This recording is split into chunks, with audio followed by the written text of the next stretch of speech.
Hello बच्चों, स्वागत है आप सभी का आपके अपने यूट्यूब चैनल बदलाव की कक्षा गांव से ज्ञान तक में। आज भौतिक विज्ञान के डे 5 में हम पढ़ेंगे वैद्युत क्षेत्र के बारे में विस्तार से। पिछली क्लासेस में हमने पढ़ लिया, आपने बेसिक्स पढ़े, कूलम्स लॉ पढ़े, है ना, विद्युत क्षेत्र के बारे में भी पढ़ा। आज हम उसी को आगे कंटिन्यू करेंगे। चलिए देखते हैं जरा।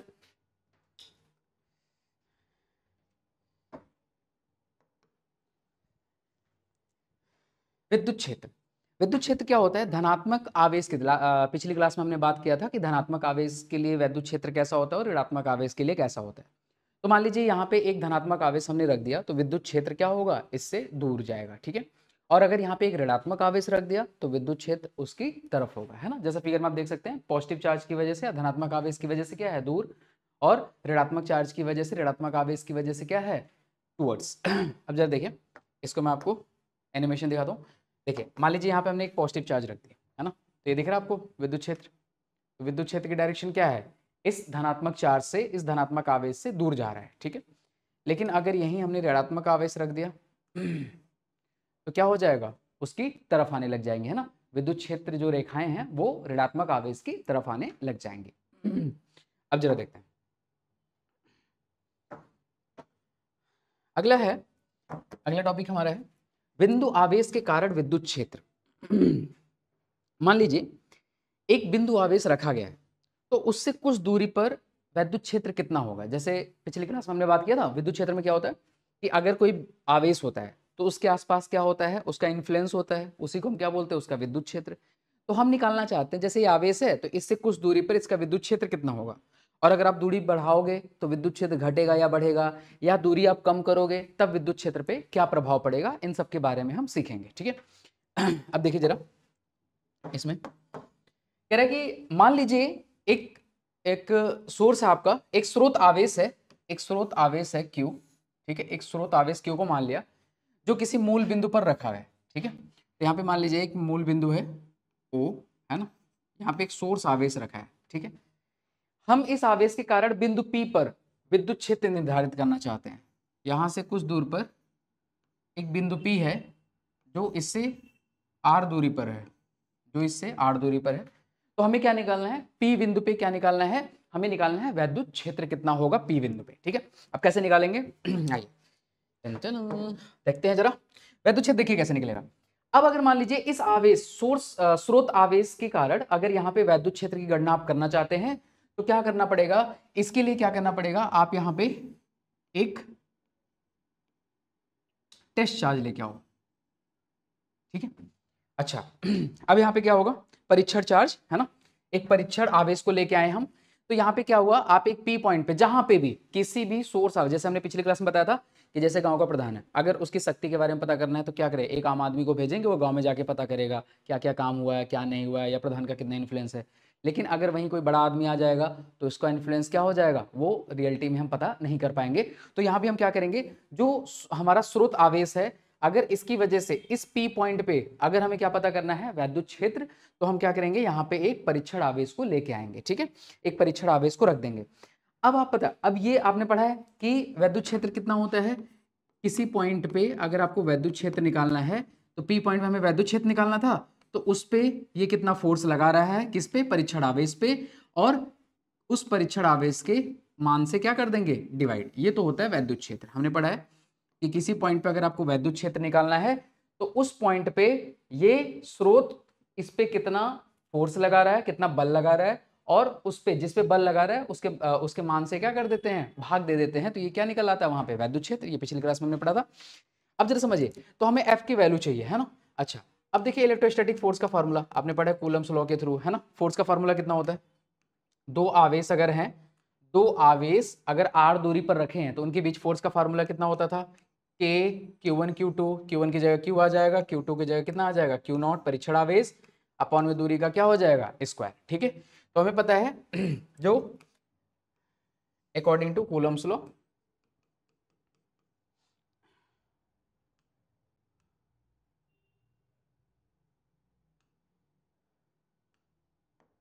ठीक है। ये किसकी वजह से आया? कूलम्स लॉ की वजह से। कूलम्स लॉ की वजह से आया। अब ये जो भी बल की वैल्यू आई है, जो भी बल की वैल्यू आई है यहाँ पे, उसको कहाँ रख दें, है ना, वैद्युत क्षेत्र की वजह से जो स्रोत आवेश, इस पे जो बल लगा रहा है उसकी वैल्यू ये है। अगर उसको हम यहाँ रख दें तो क्या हो जाएगा, तो यहाँ से वैद्युत क्षेत्र का फार्मूला कितना हो जाएगा, पी पॉइंट पे फोर्स की वैल्यू रख दीजिए के क्यू नॉट अपॉन में कितना है आर स्क्वायर, और यहाँ पे अपॉन में कितना है क्यू नॉट से क्यू नॉट बच्चों कट गया, तो कितना आ गया, ई पॉइंट पे वैद्युत क्षेत्र की वैल्यू कितनी आ गई, के क्यू अपॉन में कितना हो गया आर स्क्वायर, के क्यू अपॉन में कितना हो गया आर स्क्वायर। अब ध्यान से देखिए बाई 1 and 2, एक और दो इक्वेशन को यूज करके हमने ये बना लिया। अब ध्यान से समझिए है ना, यहाँ पे हमने क्या क्या करा, हमें चाहिए था किसी स्रोत आवेश की वजह से पॉइंट पी पे क्या चाहिए, वैद्युत क्षेत्र की वैल्यू चाहिए। तो हमने क्या किया, यहाँ पे अगर वैद्युत क्षेत्र निकालना है तो कैसे निकलेगा, तो कहीं भी अगर वैद्युत क्षेत्र आपको निकालना होता है तो वहाँ पे एक परीक्षण आवेश लाते हैं, और अब वैद्युत क्षेत्र की वैल्यू क्या होती है, ये स्रोत सोर्स है ना, स्रोत जो है, स्रोत आवेश जो है उस पर जितना बल लगाएगा और परीक्षण आवेश के मान से क्या कर देंगे, डिवाइड कर देंगे, तो ये वाली वैल्यू आ जाएगी। अब हमें ये फोर्स की वैल्यू चाहिए थी, तो कूलम्ब्स लॉ से हमें पता है ये इस पे कितना बल लगाएगा, ये इस पे कितना बल लगाएगा, तो कूलम्ब्स लॉ के अकॉर्डिंग हम कितना रख देंगे, F = K Q not upon में आर स्क्वायर। अब इस फोर्स की वैल्यू अगर यहाँ रख देंगे और सॉल्व करेंगे तो हमने क्या देखा, हमारा P पॉइंट पे क्या आ गया, वैद्युत क्षेत्र की वैल्यू किसकी वजह से, स्रोत आवेश की वजह से, तो EP बराबर कितना हो गया, K क्यू अपॉन में आर स्क्वायर। अब यहाँ पे देखिए इलेक्ट्रिक फील्ड किन किन बातों पे डिपेंड कर रही है ना, यहाँ पे जो इलेक्ट्रिक फील्ड है ये किन किन बातों पे डिपेंड कर रही है, इसको इक्वेशन नंबर 3 हम बोल देते हैं, समझिए ध्यान से। इक्वेशन नंबर 3 से आप देख सकते हैं किन बातों पे डिपेंड कर रही है, कि जो इलेक्ट्रिक फील्ड है वो किसके प्रोपोर्शनल है, स्रोत आवेश के, और किसके समानुपाती है, दूरी के वर्ग के व्युत्क्रमानुपाती है, और स्रोत आवेश के समानुपाती है। तो इलेक्ट्रिक फील्ड स्रोत आवेश के समानुपाती होता है, और जिस डिस्टेंस पे, जिस दूरी पर आपको निकालना है उसके वर्ग के क्या होता है, व्युत्क्रमानुपाती होता है। इसका मतलब सोर्स आवेश का वैल्यू, मान जितना आप बढ़ाएंगे उतना ज्यादा इलेक्ट्रिक फील्ड की वैल्यू या वैद्युत क्षेत्र की वैल्यू बढ़ेगी, और स्रोत आवेश का, और जितनी दूरी आप बढ़ाएंगे, क्योंकि देखिए दूरी की व्युत्क्रमानुपाती है, तो दूरी अगर आप बढ़ाएंगे तो वैद्युत क्षेत्र की वैल्यू क्या हो जाएगी, मान क्या हो जाएगा, घट जाएगा। ठीक है, अब समझते हैं, उम्मीद करता हूं आपको समझ आया हो, नोट कर लीजिए फटाक से, फिर आगे चलते। चलिए अब आगे देखते हैं, कह रहे हैं कि हमने एक बिंदु की वजह से देख लिया, अब कह रहे बिंदु आवेशों के निकाय के कारण विद्युत क्षेत्र, है ना, बिंदु आवेशों के निकाय के कारण वैद्युत क्षेत्र, बिंदु आवेशों के निकाय के कारण वैद्युत क्षेत्र। मान लीजिए यहाँ पे कुछ आवेश है Q1 Q2, है ना, कुछ आवेश कितना है Q3, ये एक पॉइंट मान लीजिए P पॉइंट, जहाँ पे हमें क्या करनी है, वैद्युत क्षेत्र निकालना है। ठीक है, तो यहाँ फिर से एक परीक्षण आवेश लेके आएंगे। अब Q1 इस परीक्षण आवेश पे जितना फोर्स लगाएगा, Q2 इस परीक्षण आवेश पे जितना फोर्स लगाएगा, और Q3 इस परीक्षण आवेश पे जितना फोर्स लगाएगा, उस बल को क्या करेंगे, इस परीक्षण आवेश के मान से क्या कर देंगे, भाग दे देंगे, तो वो क्या आ जाएगा आपका वैद्युत क्षेत्र। तो कहते हैं कि किसी बहुत सारे आवेश, बहुत सारे बिंदु आवेशों के कारण किसी बिंदु पर अगर आपको वैद्युत क्षेत्र निकालना है तो हर एक की वजह से जितना वैद्युत क्षेत्र होगा उस पॉइंट पे, क्योंकि एक चार्ज की वजह से आपने देख लिया पीछे, है ना, तो एक आवेश की वजह से जितना P पॉइंट पे वैद्युत क्षेत्र होगा, उन सभी आवेशों की वजह से जो होगा उसको क्या कर देंगे, हम सदिश सम कर देंगे, है ना, सदिश सम कर देंगे। कैसे, जरा देखिए, तो अगर मान लीजिए P पॉइंट पे आपको टोटल वैद्युत क्षेत्र निकालना है, तो वहां पे क्या निकालेंगे, आवेश, ये जो आवेश Q1 है इसकी वजह से वैद्युत क्षेत्र कितना होगा, फिर आवेश Q2 की वजह से कितना होगा, फिर आवेश Q3 की वजह से कितना होगा, ऐसे सो ऑन, जितने भी आवेश होंगे उन सब की वजह से क्या निकाल देंगे आप, वैद्युत क्षेत्र की वैल्यू, और उन सबका क्या कर देंगे, सदिश सम कर देंगे। ठीक है, सदिश योग कर देंगे। तो अगर किसी पॉइंट पे बहुत सारे आवेशों की वजह से आपको वैद्युत क्षेत्र की गणना करनी है तो क्या करिए, हर एक आवेश की वजह से उस बिंदु पर क्या करिए, वैद्युत क्षेत्र निकाल लीजिए, और उन सभी का क्या कर दीजिए, सदिश सम कर दीजिए। ठीक है, तो बिंदु P पर कई आवेशों के कारण वैद्युत क्षेत्र, प्रत्येक आवेश के कारण क्षेत्रों का क्या होता है, सदिश योग होता है ना। तो इसको बोलते हैं अध्यारोपण का सिद्धांत भी कहते हैं, जैसे बल का अध्यारोपण सिद्धांत आपको पिछली क्लास में पढ़ाया था, उसी तरह से किसका है ये, वैद्युत क्षेत्र का अध्यारोपण का सिद्धांत। तो n आवेशों के लिए, तो जितने भी आवेश हैं Q1 Q2 Q3 Qn, इन सभी की वजह से जितना भी वैद्युत क्षेत्र होगा P पॉइंट पे, उसका क्या कर देंगे, सदिश योग कर देंगे। ठीक है, उम्मीद करता हूँ क्लियर हो।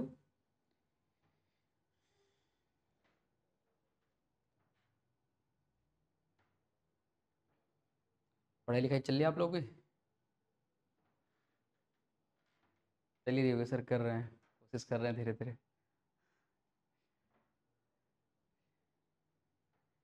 कोई नहीं, मेहनत करिए, कोशिश करते रहिए, सारी चीज़ें होंगी। एक बारी जब कॉन्सेप्ट चैप्टर्स क्लियर होंगे, सारी चीज़ें क्लियर होना शुरू हो जाएंगी। जब कॉन्सेप्ट और डेरिवेशंस आपके क्लियर होना शुरू हो जाएंगे, फिर हम न्यूमेरिकल्स पे काम करना शुरू करेंगे। चलिए आगे चलते हैं। अब जरा समझिए, कह रहे हैं सतत आवेश वितरण, है ना, कंटिन्यूअस चार्ज डिस्ट्रीब्यूशन क्या होता है? What is the continuous charge distribution?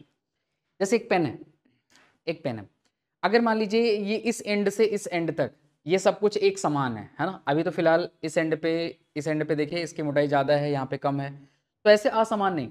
अगर एक समान हो, एक जैसे लकड़ी ले लीजिए, एक लकड़ी ले लीजिए और बिल्कुल वो पूरा उसका सब कुछ क्या हो, सिमेट्रिक हो, समान हो हर जगह, है ना, मोटाई चौड़ाई लंबाई सब कुछ क्या हो, समान हो, तो क्या करेंगे इस केस में? अगर उसे हम कुछ चार्ज देंगे, जैसा पिछले क्लास में आपको बताया था, जब गोले की वजह से हम कर रहे थे, निकाल रहे थे, है ना, तो उसकी वजह से बताया था आपको।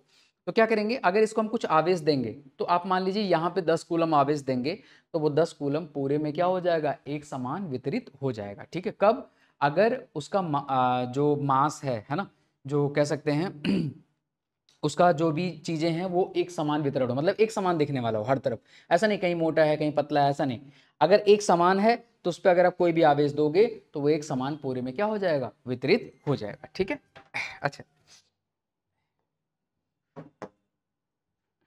अब समझिए, जैसे कह रहे हैं रैखिक आवेश वितरण। अब रैखिक आवेश वितरण क्या होता है? जो सतत आवेश वितरण होता है उसमें 3 तरह के होते हैं, एक रैखिक होता है, एक आपका क्षेत्रफल का होता है, और एक किसका होता है, आयतन का होता है। ठीक है, तो रैखिक आवेश वितरण क्या होता है ये समझिए।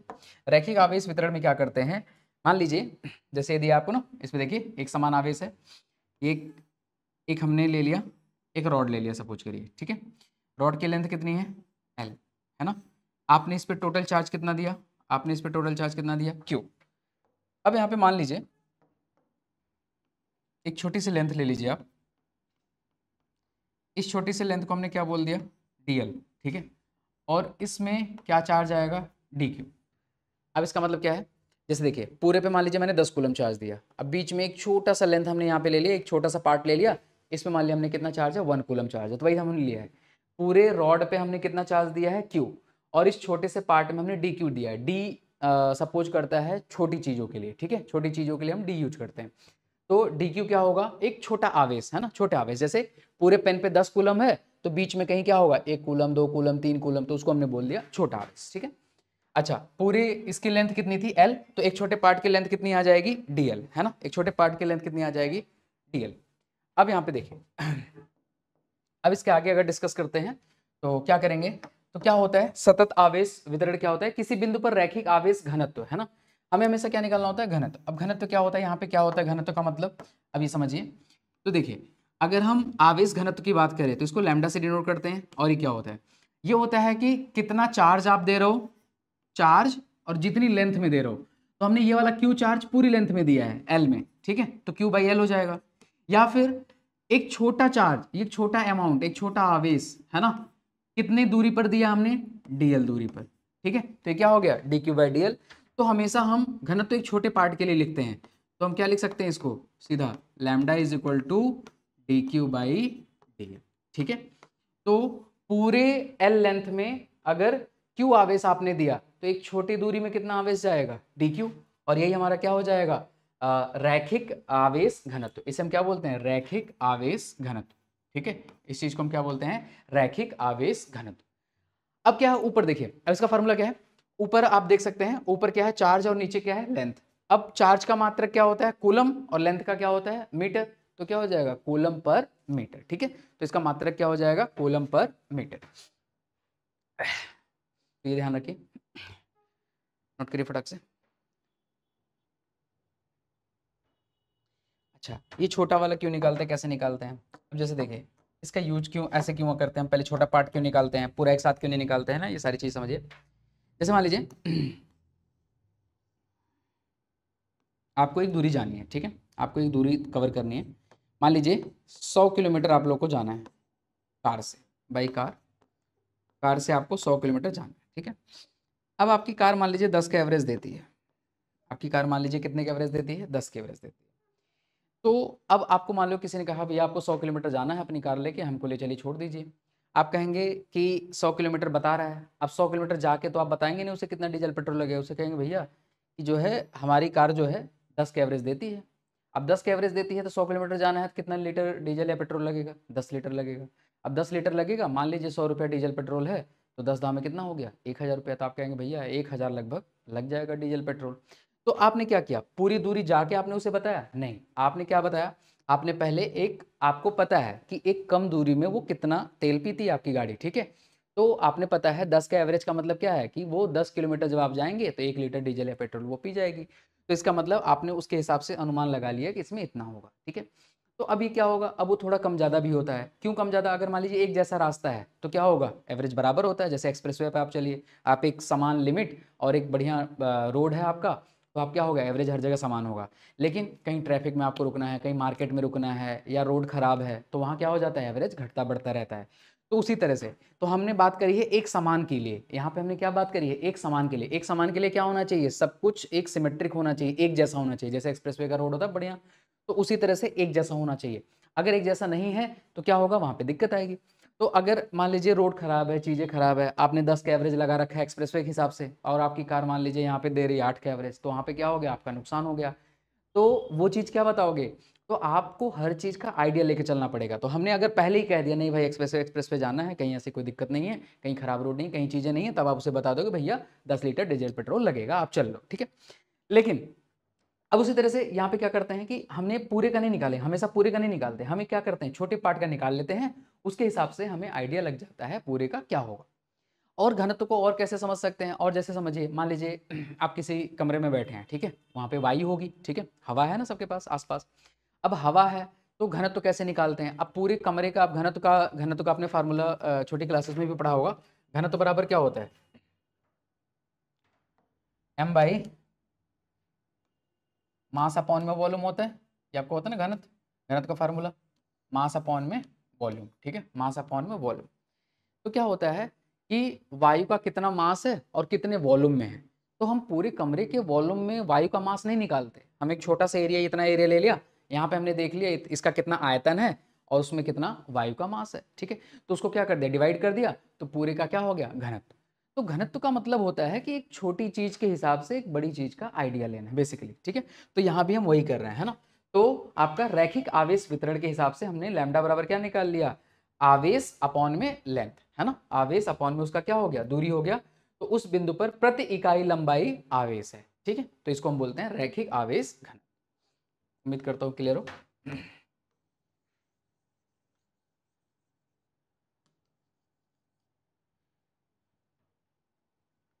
चलिए अब आगे चलते हैं, इसको आप खुद से करेंगे।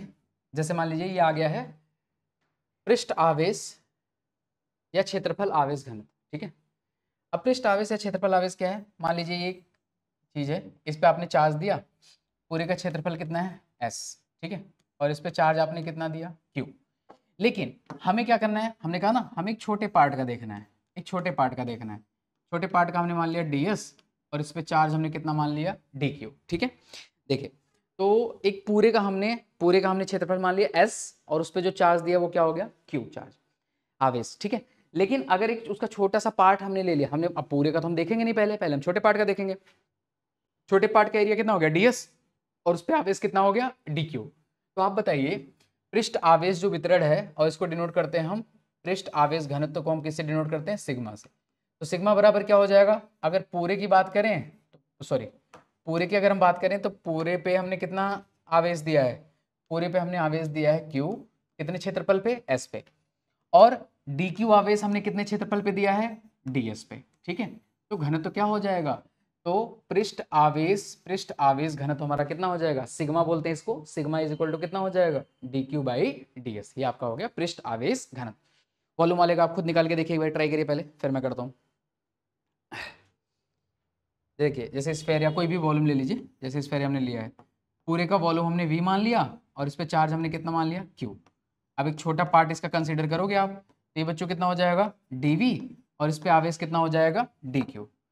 तो आवेश घनत्व क्या हो जाएगा, ये रहा ना, आयतन आवेश घनत्व। अब आयतन आवेश घनत्व कितना हो जाएगा, रो इज इक्वल टू पूरे पे अगर आपने Q आवेश दिया कितने आयतन में, V आयतन में, तो dQ आवेश आप कितने आयतन में देंगे, dV आयतन में, और इसे हम क्या बोलते हैं, आयतन आवेश घनत्व। ठीक है, तो रैखिक आवेश घनत्व हमने पढ़ा, हमने पृष्ठ आवेश घनत्व या क्षेत्रफल आवेश घनत्व पढ़ा, और हमने क्या पढ़ा, आयतन आवेश घनत्व। तो ये तीनों बातें हम ध्यान रखेंगे।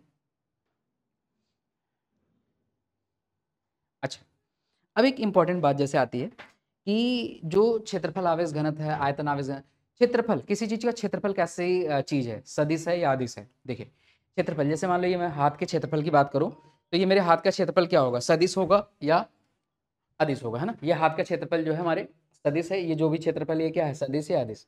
तो देखो क्षेत्रफल अदिश भी होता है, सदिश भी होता है। जहां हम बड़े क्षेत्रफल की बात करते हैं वो हमारी अदिश होती है, और जब हम किसी छोटे क्षेत्रफल से डील करते हैं तो वो क्या होता है, हमारा सदिश होता है। ठीक है, तो क्षेत्रफल आपका, क्षेत्रफल जो है किसी भी चीज का अगर क्षेत्रफल की बात करेंगे आप,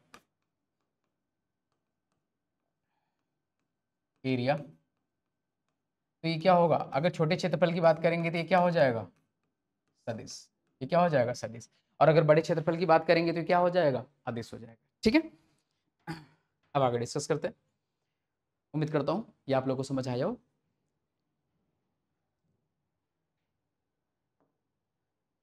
चलिए, अब कह रहे हैं कि एक चीज समझिए, कह रहे हैं कि आवेशित वलय, एक आवेशित वलय के कारण वैद्युत क्षेत्र है ना, एक आवेशित वलय है उसके कारण कितना वैद्युत क्षेत्र होगा। तो मान लीजिए आपके पास एक कोई आवेशित वलय है। अब आवेशित वलय का मतलब, जैसे देखिए मान लीजिए एक गोला है ना आपके पास, एक गोला आपके पास, एक आवेशित वलय है गोला। अब इसके कारण वैद्युत क्षेत्र निकालना है, इसके कारण वैद्युत क्षेत्र आपको निकालना है, तो कैसे निकालेंगे। मान लीजिए इस पे आपने चार्ज दे दिया है ना, चार्ज डिस्ट्रीब्यूट कर दिया आपने। अब इसकी वजह से यहां से x दूरी पर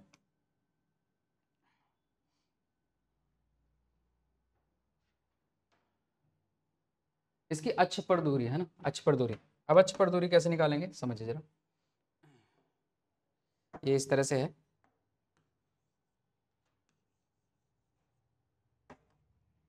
ये कुछ इस तरह से होगा, लाइक दिस, इस तरह से होता है।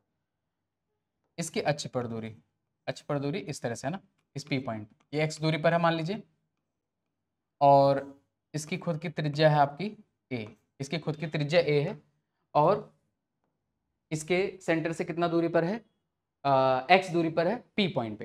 ठीक है, ऐसे रिंग एक मान लीजिए, एक रिंग मान लीजिए, वलय मतलब रिंग हो गया आपका, है ना, एक रिंग मान लीजिए। अब रिंग के एक्सिस पे है ना, एक ऐसे रिंग है, अब इसके एक्सिस पे इस पॉइंट पे आपको निकालना है। ठीक है, तो कैसे निकालेंगे, तो इस रिंग की वजह से इस एक्सियल पॉइंट पे अगर आपको निकालना हो, उसके उसके अक्ष पर अगर आपको निकालना हो तो कैसे निकालेंगे, तो उसका डायरेक्ट फार्मूला है, आपके सिलेबस में डेरिवेशन नहीं है। तो इलेक्ट्रिक फील्ड कितना हो जाएगा, ये आपका वही वाली क्वांटिटी होगी 1/4πε0 k हो गया। फिर कितना हो जाएगा, उस पर जितना आपने चार्ज दिया, इस पर हमने चार्ज दिया है Q, तो ये Q चार्ज हो गया। ठीक है, तो क्या फार्मूला हो गया जरा देखिए, तो इस पे निकालेंगे तो ये हो जाएगा इलेक्ट्रिक फील्ड बराबर K Q x अपॉन में कितना हो जाएगा, x² प्लस a² की पावर कितनी हो जाएगी, 3/। ठीक है, ये वाली चीज होगी। अब यहाँ पे क्या क्या चीजें हैं, x क्या हो गया, उसके केंद्र से जिस पॉइंट पे आपको वैद्युत क्षेत्र निकालना है उसकी दूरी हो गई, और उसके केंद्र से क्या हो गया, उसके केंद्र से क्या हो गया, ये वाली दूरी हो गई, उसकी त्रिज्या हो गई। ठीक है, तो x² प्लस a² की पावर कितनी हो गई, 3/2। अच्छा, अब कह रहे हैं कि ये वाला जो बिंदु है ये वाला जो बिंदु है, अगर ये क्या हो जाए, अब यहाँ पे ये भी आ रहा है, अगर ये इसकी त्रिज्या के रेशियो में बहुत बड़ा हो जाए, जैसे मान लीजिए वलय की त्रिज्या है मान लीजिए 5 सेंटीमीटर, अब जो दूरी है ये पहले 10 सेंटीमीटर 20 सेंटीमीटर थी, ये मान लीजिए 10,000 सेंटीमीटर हो गई। ठीक है तो इसकी त्रिज्या कितनी है, 5 सेंटीमीटर, और दूरी जो है कितनी होगी, 10,000 सेंटीमीटर। 10,000 और 5 का जो गैप है वो क्या हो गया, बहुत कम। 10,000 के रिस्पेक्ट में 10,000 रुपये किसी के पास है, किसी के पास 5 रुपये है, तो 5 रुपये वाले क्या समझेगा, गरीबी समझेगा। ठीक है, तो 10,000 वाले के रिस्पेक्ट में 5 वाला क्या हो गया, बहुत गरीब हो गया, बहुत कम हो गया।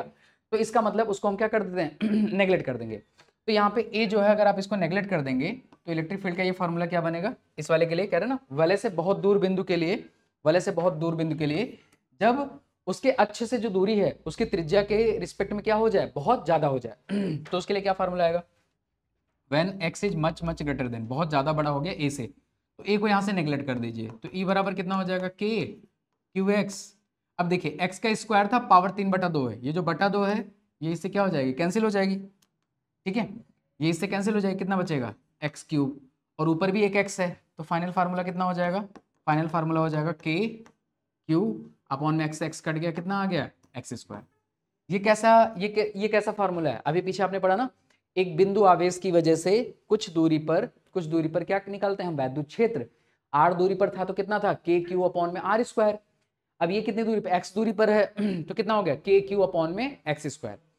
तो इसका मतलब अगर कोई वलय है उसके अक्ष पर अगर आप कहीं भी वैद्युत क्षेत्र निकाल रहे हो और वो दूरी उसके त्रिज्या के रिस्पेक्ट में बहुत ज्यादा बड़ी है, तो ये वलय कैसा काम करने लगता है, एक पॉइंट ऑब्जेक्ट की तरह काम करने लगेगा। अब आप देखो, जैसे ये पेन है पास से देखो थोड़ी बड़ी दिखाई देगी, जितना इससे दूर जाते जाओगे आपको क्या दिखाई देगा, छोटा दिखाई देगा।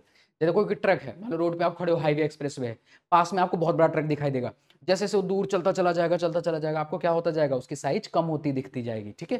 तो जब भी इसकी हमें, अब ये हमें दिख रहा है बड़ा सा, अभी हमें यहाँ निकालना है, इस पॉइंट पे खड़े होकर इसको देखेंगे बड़ा दिखेगा, अब बहुत दूर खड़े होकर देखेंगे तो कैसा दिखेगा, बिल्कुल आपको पॉइंट आवेश जैसा, ठीक है। तो जब भी दूर के लिए क्या दिखता है, एक बिल्कुल बिंदु आवेश की तरह दिखेगा। तो वह ये कह रहे हैं, यह दर्शाता है कि बड़ी दूरियों पर वलय एक बिंदु आवेश की तरह कार्य करती है, ठीक है, ये बिंदु आवेश की तरह कार्य करता है। उम्मीद करता हूं इतना आपको क्लियर हो। अब देखिए, अब यहां तक हमने क्या क्या पढ़ लिया आज, हमने कर लिया एक बिंदु आवेश की वजह से वैद्युत क्षेत्र कितना होता है, ठीक है, और हमने सतत आवेश वितरण के बारे में पढ़ लिया, और हमने ये पढ़ लिया कि एक वलय है तो वलय के अक्ष पर आपकी वैद्युत क्षेत्र की वैल्यू कितनी होती है। तो ये सारी चीजें हमने डिस्कस करी। अब अगली क्लास में, अब तक हमने जो पढ़ा, अब ध्यान से समझिए, जो पिछली क्लासेस आपने पढ़े हैं इनको अच्छे से रिवाइज कर लीजिए। अब अगली क्लासेस में जो कुछ भी हम पढ़ेंगे वो सारी पिछली क्लास का रिमाइंडर होगा, लाइक वहाँ पे कोलम्स लॉ भी यूज होगा, वैद्युत क्षेत्र भी यूज होगा, बिंदु आवेश के कारण वैद्युत क्षेत्र, और जितना आपने बेसिक पढ़ा है आवेश के बारे में, उनका क्वांटीकरण है ना, वो सारी चीज़ें जो कुछ भी पढ़ी हैं वो सब कुछ यूज होगा। तो अगली क्लास में हम द्विध्रुव के बारे में पढ़ेंगे। अब द्विध्रुव की वजह से है ना बल आघूर्ण कितना होता है उसके बारे में पढ़ेंगे, फिर गॉस का नियम पढ़ेंगे और गॉस के नियम के एप्लीकेशंस पढ़ेंगे, ठीक है, गॉस के नियम के अनुप्रयोग पढ़ेंगे। तो ये 3-4 चीज़ें हमारे पास रह गई हैं, क्या क्या, द्विध्रुव के बारे में, द्विध्रुव की वजह से क्या वैद्युत क्षेत्र कितना होता है, ठीक है, फिर उसके बाद गॉस का नियम क्या होता है, गॉस के नियम के बेसिस पे क्या उसके अनुप्रयोग, ठीक है। अब ये जो लास्ट के पार्ट हैं ये एग्जाम में सबसे ज़्यादा आते हैं, अभी तक जो आपने पढ़ा ये बेसिक्स हैं, ये कम पूछे जाते हैं, बट हाँ इनका कॉन्सेप्ट आगे क्या होगा, यूज होगा, तो उसमें हम इनको क्लियर करेंगे बिल्कुल 1 to 1। तो आप अच्छे से यहाँ तक की चीज़ें अच्छे से रिवाइज करिए, फिर अगली क्लास में जो चीज़ें हम अपलोड करेंगे उसे आप अच्छे से समझ पाएंगे। तो आगे की चीज़ों के लिए बने रहिए, वो ज़्यादा इंपॉर्टेंट है, ठीक है। तो आज के लिए इतना ही, मिलते हैं नेक्स्ट क्लास में।